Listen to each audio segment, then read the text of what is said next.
चलिए हमारा आज का नया वीडियो है। हम 15 मिनट में आप लोगों को 80 क्वेश्चन कराएंगे जो बीपीएससी शिक्षक की तैयारी कर रहे हैं उनके लिए बहुत इम्पोर्टेंट होगा। चलिए क्वेश्चन को स्टार्ट करते हैं। थोड़ा सा और इसको जूम कर दें हम। चलिए ठीक है। आप कह रहा है गुप्त साम्राज्य के निम्नलिखित राजाओं में से कौन एक अच्छा वीणा वादक भी था।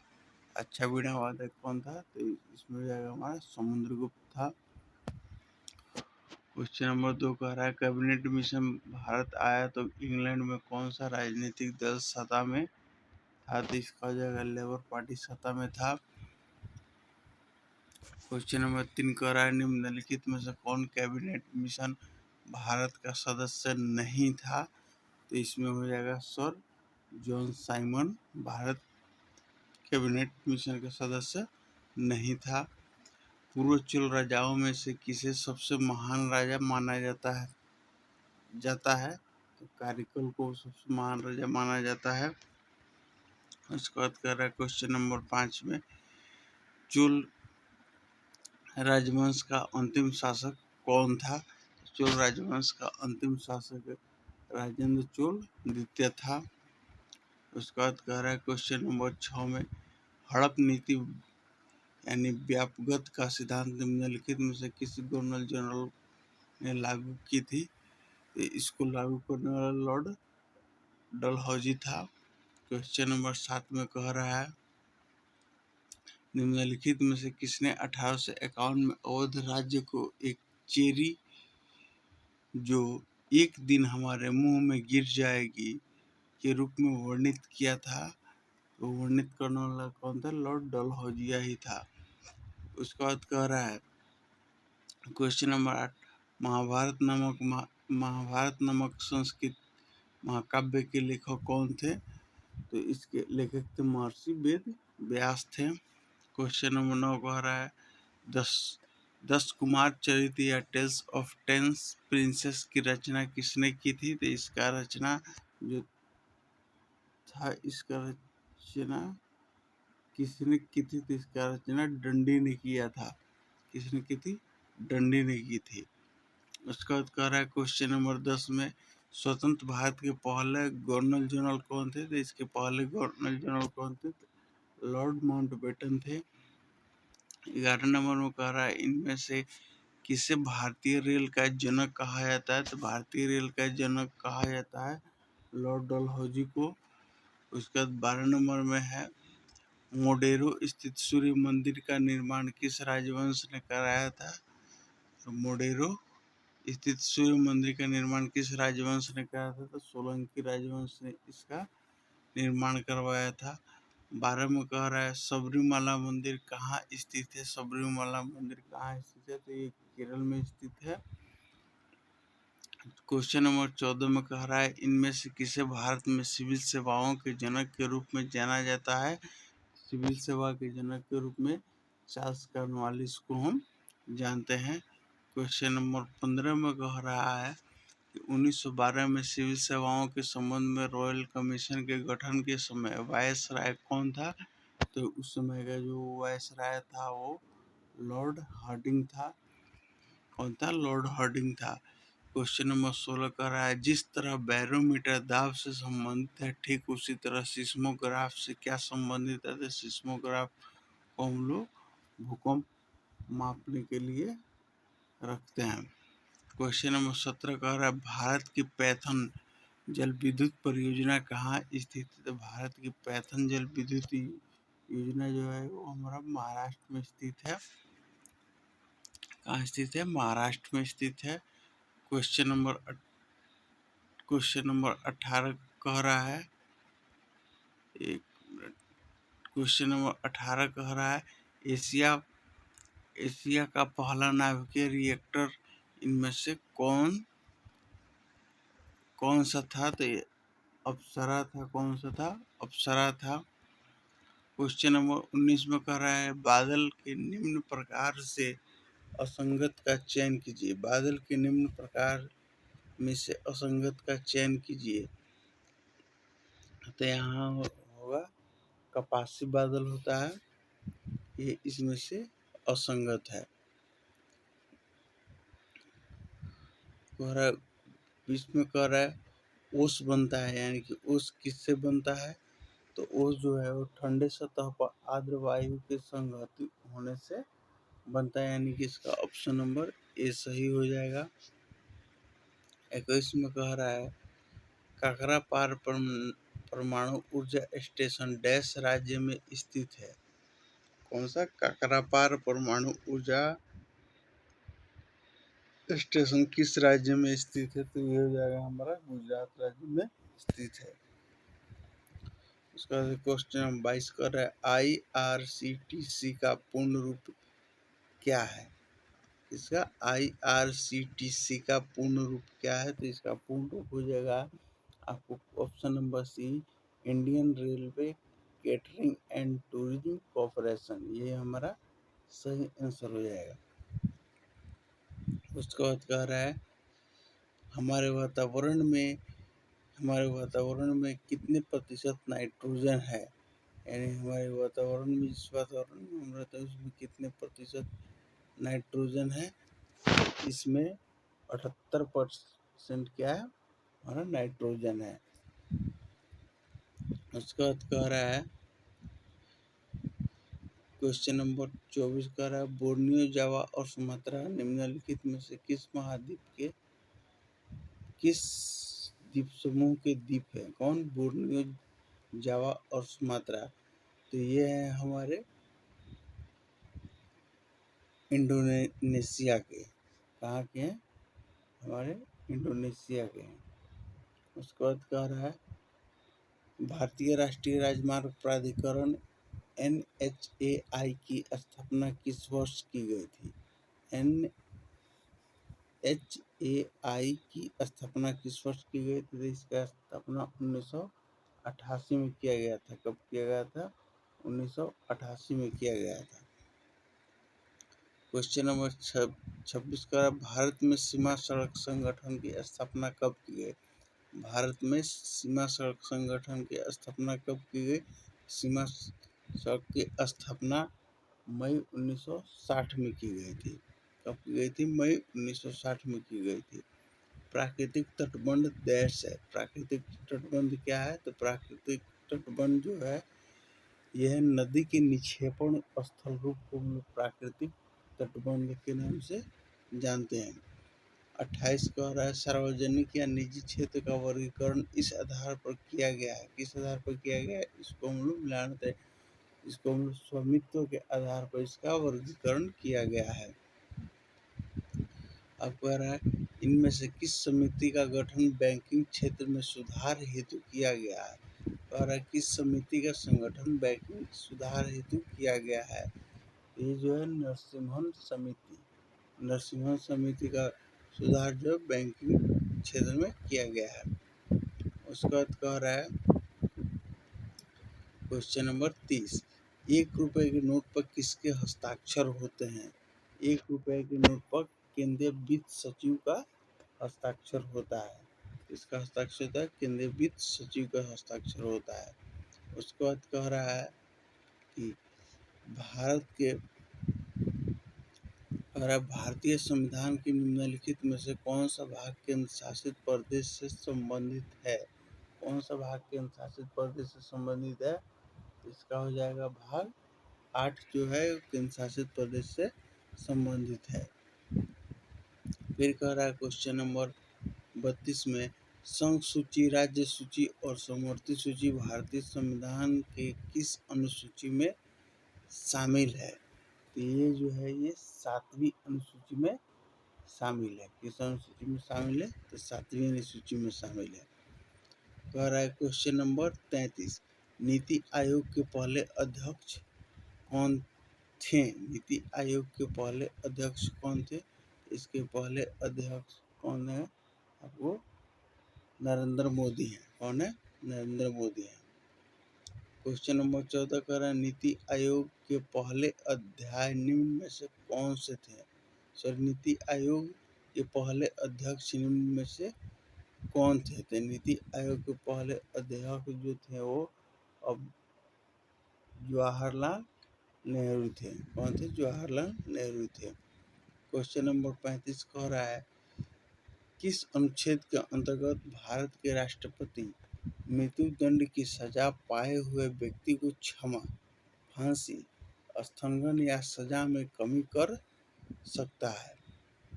किस अनुच्छेद के तहत? तो इसका हो जाएगा अनुच्छेद 72 के तहत। किसके तहत? 72 के तहत।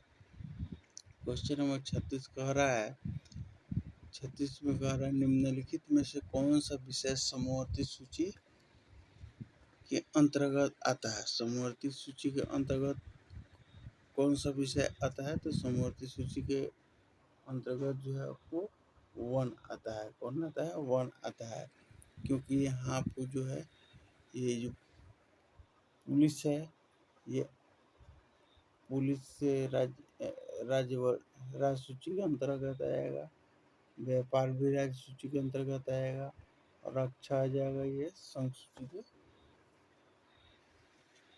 संघ सूची के क्षेत्र में आता है। क्वेश्चन नंबर 37, 1989 में डैश ने स्थानीय सरकारी निकायों के लिए संवैधानिक मान्यता की सिफारिश की। 1989 में डैश ने स्थानीय सरकारी निकायों के लिए संवैधानिक मान्यता की सिफारिश की। तो इसका जो सिफारिश था वो पीके थुंगन समिति ने किया था। कौन किया था? पीके थुंगन समिति ने किया था। क्वेश्चन नंबर 38 कह रहा है निम्नलिखित में से कौन सा संविधान के अनुसार भारत में पंचायत राज व्यवस्था का हिस्सा नहीं है? पंचायत राज व्यवस्था का हिस्सा कौन नहीं है? तो ग्राम नगर निगम नहीं होता। पंचायत का जो होता है वो राज्य व्यवस्था का हिस्सा नहीं होता है। कौन नहीं होता है? तो ग्राम निगम नहीं होता है, बाकी सब होता है उसमें। उसका उत्तर आपातकाल के समय किस अनुच्छेद को निलंबित नहीं किया जाता है? तो आपातकाल के समय जो है अनुच्छेद 20 और अनुच्छेद 21 को निलंबित नहीं किया जाता है। कह रहा है क्वेश्चन नंबर 40 कह रहा है संविधान में कौन सा अनुच्छेद सभी राज्यों को एक समान 3 स्तरीय पंचायती राज संरचना प्रदान करता है, अर्थात ग्राम, मध्यवर्ती और जिला स्तर? तो उसके लिए हो जाएगा हमारा करेक्ट आंसर अनुच्छेद 243 बी। क्वेश्चन नंबर 41 में हम लोग देखते हैं, कह रहा है भारत उज्बेकिस्तान द्विवार्षिक सैन्य प्रशिक्षण अभ्यास डटलिक 2023 का आयोजन किस राज्य में किया जाएगा? एक करंट अफेयर्स से फिलहाल के लिए, तो इसका जो है उत्तराखंड में आयोजन किया जाएगा 2023 में। क्वेश्चन नंबर 42 कह रहा है एक विश्व प्रसिद्ध नर्तक और मोहिनी अट्टम प्रतिपादक का 22 फरवरी 2023 को निधन हो गया।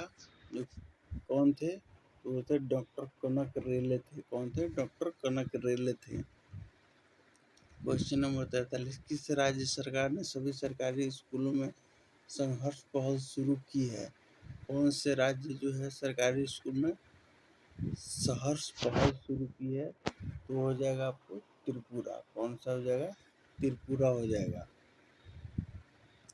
उसके बाद कह रहा है हर्बा लाइफ न्यूट्रिशन ने जनवरी 2023 में किसे पोषण प्रायोजक के रूप में नियुक्त किया है? तो किसको नियुक्त किया है? स्मृति मंधाना को नियुक्त किया है। किसको नियुक्त किया? स्मृति मंधाना को नियुक्त किया है। उसका कह रहा है क्वेश्चन नंबर 45 में भारतीय अंतरिक्ष अनुसंधान संगठन यानी कि इसरो जून जुलाई 2023 में कौन सा मिशन शुरू करेगा? तो ये आदित्य L1 मिशन शुरू करने वाला है। इसको याद रखिएगा, ये PVI इम्पोर्टेंट है। क्वेश्चन नंबर 46 कर रहा है पुनर्जागरण का केंद्र कहाँ था? पुनर्जागरण का केंद्र कहाँ था? तो पुनर्जागरण का जो केंद्र है वो इटली में था। कहाँ था? इटली में था। क्वेश्चन नंबर 47 कह रहा है स्वाधीनता के पुत्र पुत्रियां नामक संस्था स्थापित की गई। क्वेश्चन फिर से वो देखिए क्या कह रहा है, स्वाधीनता के पुत्र पुत्रियां नामक संस्था कहाँ स्थापित की गई? तो इसको अमेरिका में स्थापित की गई। कहाँ स्थापित की गई? अमेरिका में स्थापित की गई। उसके बाद कह रहा है क्वेश्चन नंबर 48 में कह रहा है फ्रांस में स्वतंत्रता दिवस की तिथि को मनाया जाता है, यानी फ्रांस में स्वतंत्रता दिवस किस तिथि को मनाया जाता है? तो ये 14 जुलाई को मनाया जाता है। कब मनाया जाता है? 14 जुलाई को मनाया जाता है। क्वेश्चन नंबर 49 कह रहा है एक्वेरियम एक ऐसा पात्र है जिसमें जीवित मछलियाँ और जलीय पौधों को रखा जाता है। निम्नलिखित में से एक्वेरियम के विषय में क्या सही है? तो यह मनुष्य द्वारा जो है निर्मित पारिस्थितिक तंत्र है। ये क्या है? मनुष्य द्वारा, यानी कि मनुष्य इसको बनाया है। क्वेश्चन नंबर 50 कह रहा है पशुओं की प्रजातियां ज्यादातर डैश के कारण लुप्त प्राय होती जा रही है। तो ये आवास विखंडन के कारण लुप्त प्राय होती जा रही है। क्वेश्चन नंबर 51 कह रहा है जीवों और पर्यावरण के बीच अन्योन्य क्रिया के वैज्ञानिक संश्लेषण और अध्ययन को क्या कहते हैं? जीवों और पर्यावरण के बीच अन्योन्य क्रिया के वैज्ञानिक विश्लेषण को क्या कहते हैं? इसको हम लोग पारिस्थितिक कहते हैं। क्या कहते हैं? पारिस्थितिक कहते हैं। नेक्स्ट वीडियो हम लोग देखेंगे 52 नंबर पौधों के विभिन्न अंग वनस्पतियाँ और जैविक अपशिष्ट कहलाते हैं। तो ये क्या कहलाते हैं? ये बायोमास कहलाते हैं। क्या कहलाते हैं? बायोमास कहलाते हैं। आगे हम लोग आएंगे कह रहा है वनस्पतियों और जीवों का उल्लेख। वनस्पतियों और जीवों का जो उल्लेख है ये हम किस में करते हैं? इसको हम लोग पौधों और जानवरों में करते हैं। कह रहा है बायोडाइवर्सिटी किसे संदर्भित करती है? तो बायोडाइवर्सिटी जो है जानवरों और अध्ययन को जानवरों के अध्ययन को संदर्भित करती है। क्वेश्चन नंबर 55 में है मुंशी प्रेमचंद निम्नलिखित में से किन पुस्तकों के साथ संबंधित हैं? मुंशी प्रेमचंद जो है ये किन पुस्तकों के साथ संबंधित है? तो ये जो है आपको सेवा सदन के भी साथ संबंधित है, गबन के साथ भी संबंधित है और रंग भूमि के साथ भी ये संदर्भित है। अर्थात ये जो हो जाएगा इसका करेक्ट ऑप्शन डी हो जाएगा। उसके बाद कह रहा है क्वेश्चन नंबर 56 में कह रहा है WHO विश्व स्वास्थ्य संगठन का मुख्यालय स्थित है। विश्व संगठन का मुख्यालय कहाँ स्थित है? तो इसका मुख्यालय जनेवा यानी कि स्विट्जरलैंड में स्थित है।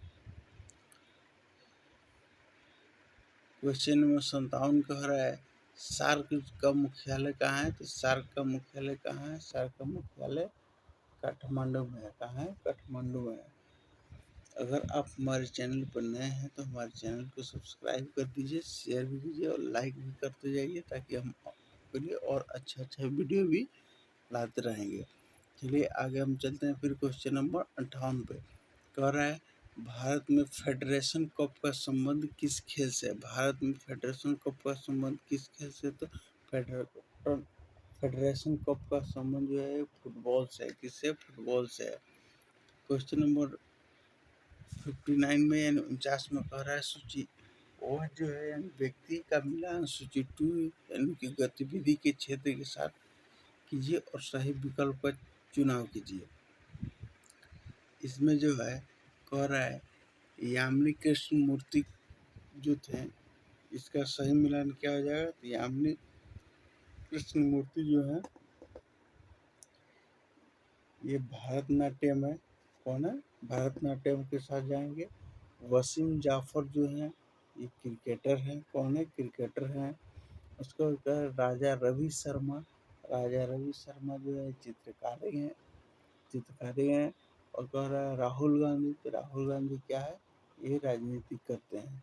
इसका सही ऑप्शन क्या हो जाएगा? ऑप्शन इसका ये सही होगा। उसके बाद कह रहा है क्वेश्चन नंबर 60 कि नेपाल की मुद्रा क्या है? तो नेपाल की मुद्रा क्या है? नेपाल की मुद्रा जो है वो रुपया ही है। क्या है? रुपया है। क्वेश्चन नंबर 61 कह रहा है निम्नलिखित में से किस स्थल को यूनेस्को की विश्व विरासत के स्थलों की सूची में शामिल किया गया है। कह रहा है यूनेस्को की किस स्थल को विश्व विरासत के स्थलों की सूची में शामिल किया गया है? तो आगरा के किला को। इसको किया गया आगरा के किला को। क्वेश्चन नंबर 62 कर रहे हैं निम्नलिखित में से कौन सा सितार के साथ संबंधित नहीं है? देखिएगा यहाँ कह रहा है क्वेश्चन में नहीं है। इस सब पर बहुत ज़्यादा ध्यान देना पड़ेगा। तो सितार से संबंधित तो आपको ये अमीर खुसरो भी थे। कौन? अमीर खुसरो भी संबंधित थे। उसके बाद कह रहा है अमीर खुसरो भी थे। उसके बाद आपको ये रविशंकर भी थे। उसके बाद आपको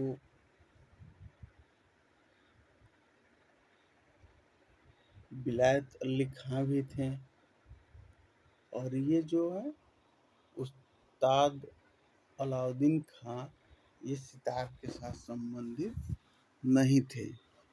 तो इसमें हमारा करेक्ट आंसर क्या हो जाएगा? सी हो जाएगा हमारा करेक्ट आंसर। उसके बाद 63 नंबर में आएंगे हम। और सर्किट में बिजली के प्रवाह का पता लगाने हेतु निम्नलिखित में से किस उपकरण का प्रयोग किया जाता है? यानी जब बिजली में सर्किट लगता है तो उसका पता लगाने के लिए हम किसका प्रयोग करते हैं? तो उसका पता लगाने के लिए हम गैल्वेनोमीटर का प्रयोग करते हैं। किसका प्रयोग करते हैं? गैल्वेनोमीटर का प्रयोग करते हैं। कह रहा है क्वेश्चन नंबर 64 में गुरुत्वाकर्षण बल का नियम किसके द्वारा प्रतिपादित किया गया? गुरुत्वाकर्षण बल का नियम किसके द्वारा प्रतिपादित किया गया? तो इसका जो आइजैक न्यूटन के साथ किया गया। किसके साथ प्रतिपादित किया गया? आइजैक न्यूटन ने ही गुरुत्वाकर्षण बल का सिद्धांत दिया है, नियम दिया। उसके बाद कह रहा है क्वेश्चन नंबर 65 कह रहा है ठोस, द्रव और गैस। कौन? ठोस, द्रव और गैस द्रव में विसरित होते हैं। विसरण के संबंध में निम्न में से कौन सा विकल्प सत्य है? कौन सा विकल्प सत्य है? तो यहाँ हमको विकल्प चुनना है। तो कौन सा विकल्प हमारा सत्य है? तो इसमें कह रहा है कि गैसों का विसरण जो है, गैसों का विसरण दर द्रव या ठोस की तुलना में क्या होती है? अधिक होती है। तो ये हमारा करेक्ट आंसर बी हो जाएगा। क्वेश्चन नंबर 66 कह रहा है अलग अलग प्रतिध्वनियों को सुनने के लिए ध्वनियों के स्रोत के अवरोध की न्यूनतम दूरी डैश होनी चाहिए। इसमें ध्यान दीजिए, न्यूनतम दूरी पूछ रहा है, सबसे कम दूरी। इसका हो जाएगा 17.2 मीटर हो जाएगा। यानी करेक्ट आंसर इसका क्या हो जाएगा? इसका करेक्ट आंसर बी होगा। क्वेश्चन नंबर 67 कह रहा है उस प्रक्रिया का क्या नाम है जिसमें गैस सीधे ही ठोस अवस्था यानी सॉलिड रूप में परिवर्तित हो जाते हैं? सॉलिड रूप में जब होता है तो इसको हम लोग डिपोजिशन कहते हैं। क्या कहते हैं? डिपोजिशन कहते हैं। तो इसका करेक्ट आंसर बी हो जाएगा। क्वेश्चन नंबर 68 में कह रहा है निम्नलिखित में से किन वैज्ञानिकों ने सुझाव दिया कि तत्वों प्राकृतिक तत्वों के नाम के एक या दो अक्षरों से बने होते हैं? कह रहा है इसमें वैज्ञानिक का नाम चुनना है जिन्होंने सुझाव दिया कि तत्वों के प्रतीक तत्वों के नाम के एक या दो अक्षरों से बने होते हैं। तो इसका जो करेक्ट आंसर होगा ये बर्जिलियस ने दिया था। किसने दिया था? बर्जिलियस ने दिया था। क्वेश्चन नंबर 69 कह रहा है निम्नलिखित में से आयनिक यौगिकों का गुण कौन सा है? आयनिक यौगिकों का गुण जो है ये कौन सा है? इसका करेक्ट आंसर सी हो जाएगा। इसका गलनांक और क्वथनांक उच्च होता है। क्या होता है? इसका गलनांक और क्वथनांक जो होता है ये दोनों उच्च होते हैं। क्वेश्चन नंबर 70 कह रहा है आयोडीन युक्त नमक उपयोगी होता है क्योंकि इससे क्या होता है? थायराइड ग्रंथि का नियंत्रण होता है। यानी कि हमारा ऑप्शन नंबर सी सही हो जाएगा। क्या होगा? थायराइड ग्रंथि का नियंत्रण होता है। किसके उपयोग करने से? आयोडीन युक्त नमक से। क्वेश्चन नंबर 71 यानी 71 में कह रहा है निम्नलिखित प्रकार के कांचों में से कौन सा एक पराबैंगनी किरण को विच्छेद कर सकता है? कह रहा है निम्नलिखित प्रकार के कांचों में से कौन सा एक पराबैंगनी किरण को विच्छेदन कर सकता है? तो इसका करेक्ट आंसर हो जाएगा क्रूक्स कांच। क्या हो जाएगा? क्रूक्स कांच जो है वो पराबैंगनी किरण को क्या कर सकता है? विच्छेदन कर सकता है। चलिए हम लोग 72 नंबर क्वेश्चन की तरफ आते हैं। निम्नलिखित कथनों में से कौन सा कथन सत्य है? निम्नलिखित कथनों में से कौन सा कथन सत्य है? तो कह रहा है कि डीडीटी एक रोगनाशक है? नहीं, ये रोगनाशक नहीं है। उसका कह रहा है टीएनटी एक कीटनाशक है? नहीं, ये भी कीटनाशक नहीं है। कह रहा है आरडीएक्स एक विस्फोटक है? हाँ बिल्कुल, ये विस्फोटक तो है। उसका कह रहा है एलएसडी एक विषाणुनाशक है? ये गलत है। तो हमारा करेक्ट आंसर क्या हो जाएगा? सी हो जाएगा हमारा करेक्ट आंसर। हम किसके साथ जाएंगे? ऑप्शन सी के साथ जाएंगे। क्वेश्चन नंबर कह रहा है 73 विभिन्न सांस्कृतिक व वैज्ञानिक की तुलना में अध्ययन को कहते हैं? विभिन्न सांस्कृतिक वैज्ञानिक के तुलना में अध्ययन को कहते हैं। इसमें क्या कहते हैं? इसमें क्वेश्चन इरर थोड़ा सा लग रहा है हमको, तो इसको हम छोड़ के आगे बढ़ते हैं। कह रहा है अनुमस्तिष्क यानी सेरिबेलियम से संबंधित है। सेरिबेलियम से क्या संबंधित है? ये हमारे मस्तिष्क का भाग है जो मांसपेशियों घुमाव पर क्या करता है? नियंत्रण करता है। क्या करता है? नियंत्रण करता है। किस पे? मांसपेशियों के घुमाव पर। क्वेश्चन नंबर 75 कह रहा है बाइबल का स्रोत होता है? बाइबल का स्रोत क्या होता है? तो बाइबल का स्रोत होता है जिगर से होता है। किससे होता है? जिगर से होता है। किससे होता है? जिगर से होता है। तो हमारा राइट ऑप्शन क्या हो जाएगा? सी हो जाएगा, सॉरी बी होता है उसका। इसका राइट आंसर और क्या हो जाएगा? बी होगा। क्या होगा? जिगर। उसका उत्तर है क्वेश्चन नंबर 76 एंड 76 का ऊर्जा उत्पादन के दौरान ग्लूकोज का पायरुवेट में विघटित कहाँ होता है? ग्लूकोज जो है इसका पायरुवेट में विघटित कहाँ होता है? तो इसका पायरुवेट में जो विघटित होता है कोशिका द्रव में होता है। कहाँ होता है? कोशिका द्रव में होता है।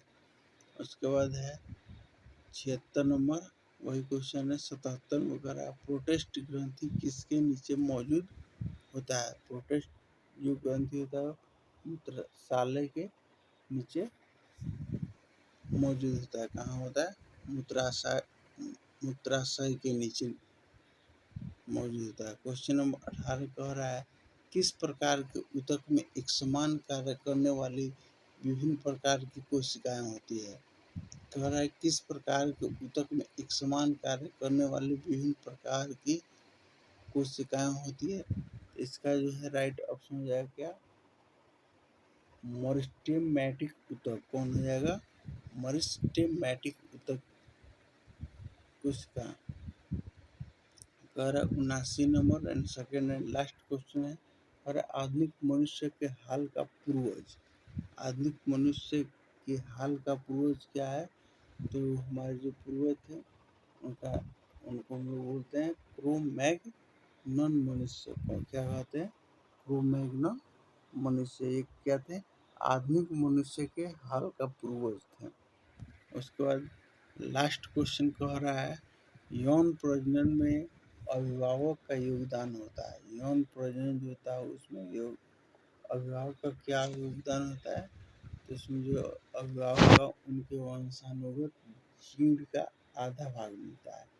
यानी कि जो हमारे अभिभावक का जीन होगा उसका आधा भाग क्या होता है?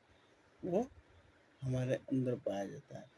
चलिए ये था हमारा 80 क्वेश्चन था और फिर हम नेक्स्ट वीडियो लेके मिलेंगे। तब तक के लिए आप लोग इसे पढ़िए और इसका आंसर कमेंट बॉक्स में दीजिए और जो इसमें गलती आपको लगा हो उसको कमेंट में कीजिए, ताकि हम अगले वीडियो में उसको सुधार करें। और अभी तक आप हमारे वीडियो पे नए हैं, हमारे चैनल पर नए हैं, हमारे चैनल को सब्सक्राइब कर लीजिए, लाइक कीजिए, शेयर कर लीजिए, ताकि हम नए नए वीडियो को लेके आते रहें। और बेल आइकन को भी दबा लीजिए। जय हिंद, जय भारत।